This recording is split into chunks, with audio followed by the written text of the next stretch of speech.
Hello friends, welcome to my channel bake and more. আপনি যদি চটজলদি ও সুস্বাদু একটি রেসিপি বানাতে চান তাহলে আজকের ভিডিওটি আপনার জন্য। আজ আমি আপনাদের সাথে শেয়ার করব চিড়ে দিয়ে তৈরি ঝটপট বানিয়ে ফেলা যায় এরকম একটি সুস্বাদু ইভিনিং স্ন্যাক্স রেসিপি, যা হলো চিড়ের চপ বা চিড়ের কাটলেট। দেখুন কাটলেটটা কতটা ক্রিস্পি হয়েছে। আমার চ্যানেলে এরকম আরও চপের রেসিপি অলরেডি শেয়ার করা আছে। আপনারা যদি তা দেখতে চান তাহলে উপরের আই কার্ডে আর নিচের ডেসক্রিপশন বক্সে আমি তার লিঙ্ক শেয়ার করব, আপনারা তা দেখে নেবেন। আর ভিডিওটি শুরু করার আগে অবশ্যই চ্যানেলটিকে সাবস্ক্রাইব করে নেবেন আর পাশে থাকা বেল আইকনটিও প্রেস করবেন, যাতে আমার চ্যানেলের নতুন ভিডিওগুলি সবার আগে আপনি পেয়ে যান। চলুন তাহলে শুরু করা যাক আজকের রেসিপিটি। চিড়ের কাটলেট বা পোহা কাটলেট বানাবার জন্য এখানে আমি 1 কাপ বা ছোট 1 বাটি চিড়ে নিয়েছি। চিড়াতে অনেক ময়লা থাকে, তাই জন্য 2-3 বার জল পাল্টে পাল্টে চিড়াটা ভালো করে ধুয়ে নিতে হবে।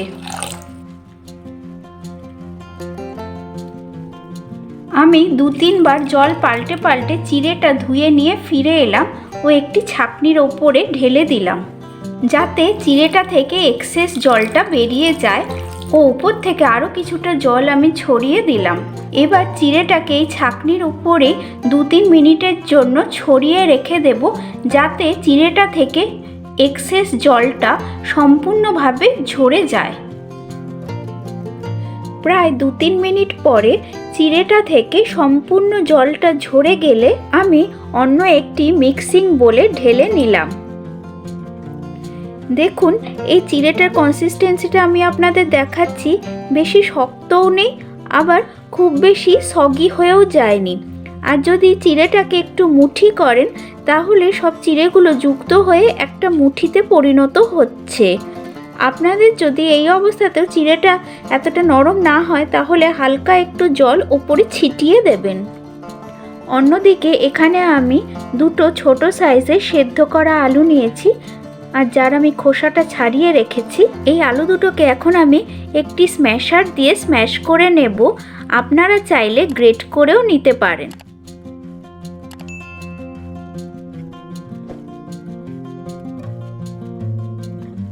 এবার এই ভেজানো চিড়েটা আমি একবার খুব ভালো করে মেখে নিচ্ছি।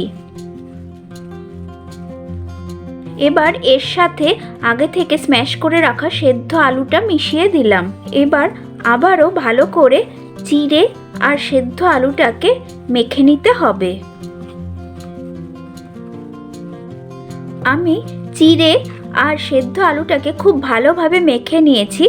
দেখুন এটা একদম রেডি হয়ে গেছে। এরপর এর সাথে একটি মাঝারি সাইজের পেঁয়াজের কুচি, 2 বড় চামচ ক্যাপসিকাম কুচি, 1/4 কাপ সেদ্ধ মটরশুঁটি, 2টো কাঁচা পাকা লঙ্কা কুচি, ঝালটা আপনারা আপনাদের স্বাদ অনুযায়ী দেবেন, 1 চামচ জিরের গুঁড়ো, 1/2 চামচ লাল লঙ্কা গুঁড়ো, 1 চামচ চাট মশলা, 1/2 চামচ আমচুর পাউডার। এই আমচুর পাউডারটা অপশনাল, আপনারা চাইলে নাও দিতে পারেন, তবে আমচুর পাউডার ব্যবহার করলে একটু টক টক খেতে লাগে আর খেতেও দারুণ মজাদার হয়। স্বাদ অনুযায়ী নুনটা বুঝে দেবেন, কেননা চাট মশলাতেও কিন্তু নুন থাকে। এবার সবটা আমি খুব হালকা হাতে মেখে নেব। আপনারা চাইলে এর মধ্যে গ্রেট করা গাজর বা সুইট কর্নও যোগ করতে পারেন। দেখুন সবটা খুব ভালো করে আমার মেখে নেওয়া হয়ে গেছে। এরপর এতে 2 বড় চামচ চালের গুঁড়ো আর 1 বড় চামচ ধনেপাতা কুচি দিলাম। এবার আবারও সবটা ভালো করে মিশিয়ে নেব। চালের গুঁড়োটা মেশালে কাটলেটগুলো অনেক মুচমুচে ও মজাদার খেতে লাগে। তবে আপনাদের কাছে চালের গুঁড়ো না থাকলে আপনারা কর্নফ্লাওয়ারও ব্যবহার করতে পারেন। বেশ কিছুক্ষণ সময় নিয়ে সবটা খুব ভালো করে মিশিয়ে নিতে হবে। চিড়ের কাটলেট বা পোহা কাটলেটের মিক্সচারটা একদম তৈরি হয়ে গেছে। এবার এর থেকে পরিমাণ মতো ছোট বা বড় আপনারা যেরকম চান সেই মতো মিক্সচার নিয়ে ছোট বল বানিয়ে দু হাতের মধ্যে আলতো হাতে চাপ দিয়ে চ্যাপ্টা করে নিচ্ছি। এখানে আমি মিডিয়াম সাইজের বানাচ্ছি। এটাকে এখন আমি সরিয়ে রাখছি। একইভাবে আমি বাকি কাটলেটগুলো গড়ে নেব।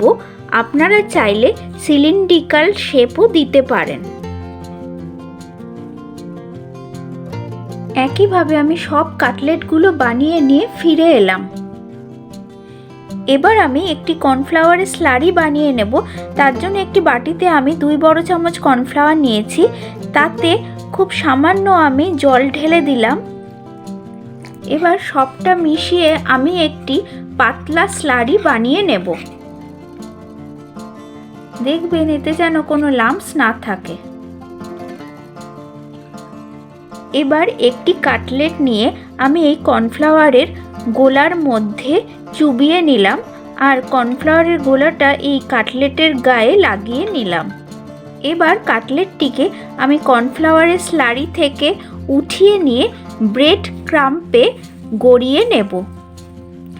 কাটলেটগুলো ব্রেড ক্রাম্পে গড়িয়ে নিলে অনেক মুচমুচে আর টেস্টি খেতে লাগে।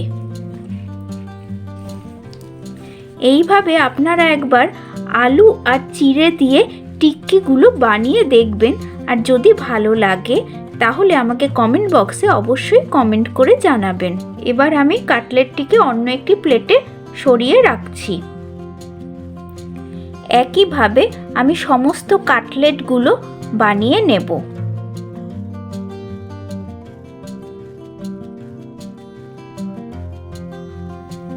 আমি একইভাবে সমস্ত কাটলেটগুলো বানিয়ে ফিরে এলাম।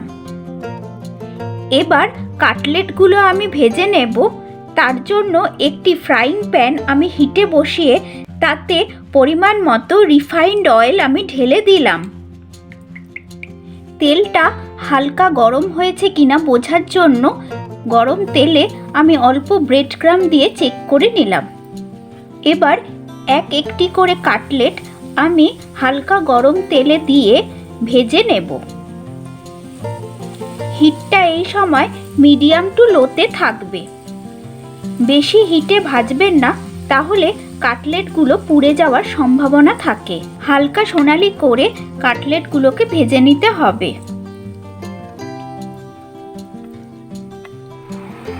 একদিক ভাজা হয়ে গেলে উল্টে অন্য সাইডটাও ভেজে নিতে হবে। অন্য সাইডটাও হালকা সোনালি কালার করে ভেজে নিতে হবে। এক দিক ভাজতে প্রায় 2-3 মিনিট মতো সময় লাগলো। কাটলেটের দুদিকই ভালো করে ভাজা হয়ে গেলে কাটলেটগুলো গরম তেল থেকে তুলে নিয়ে কাটলেটের এক্সট্রা তেলটা ঝরিয়ে নেব। এবার কাটলেটগুলো একটি টিস্যু পেপারের ওপর উঠিয়ে রেখে দেব, যাতে কাটলেটগুলোর এক্সট্রা তেলটা টিস্যু পেপারে অ্যাবজর্ব হয়ে যায়। এইভাবে আমি বাকি কাটলেটগুলো ভেজে নেব। আমি সবগুলো কাটলেট ভেজে ফিরে এলাম।